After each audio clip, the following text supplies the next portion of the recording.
కేటీఆర్ ఏదైతే నిన్న సీఎం రమేష్ మాటల మీద స్పందించుకొచ్చారు. బీఆర్ఎస్ ఎప్పటికీ ఏ పార్టీలో విలీనం అయ్యే ప్రసక్తే లేదని, ఇది తెలంగాణ ప్రజలకు తెలుసని కేటీఆర్ చెప్పుకొచ్చారు. దేశంలో ఎక్కడా లేని విధంగా బీజేపీ కాంగ్రెస్ కుమ్మక్కు రాజకీయం తెలంగాణలో జరుగుతోంది.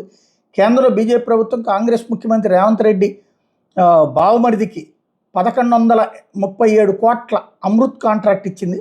తెలంగాణలో కాంగ్రెస్ ప్రభుత్వం బీజేపీకి చెందిన ఏపీ ఎంపీ సీఎం రమేష్కి 1660 కోట్ల రోడ్డు కాంట్రాక్ట్ ఇచ్చింది.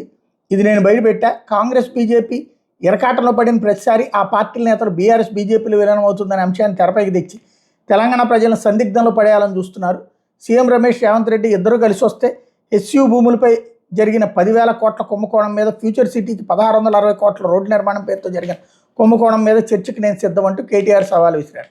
ఇక్కడ భయపడినట్టు, వెనక్కి తగ్గినట్టు.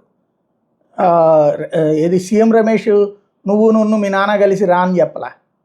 నువ్వు దేవుడి మీద ప్రమాణం చేస్తావా, నువ్వు నమ్మే దేవుడి మీద, నీ ఇలవల్పు మీద ప్రమాణం చేస్తావా అని అడిగాడు. నిజంగా తప్పేం చేయకపోతే ఆ ముక్కంటే సరిపోతుందిగా, అజ్జాలు కదా.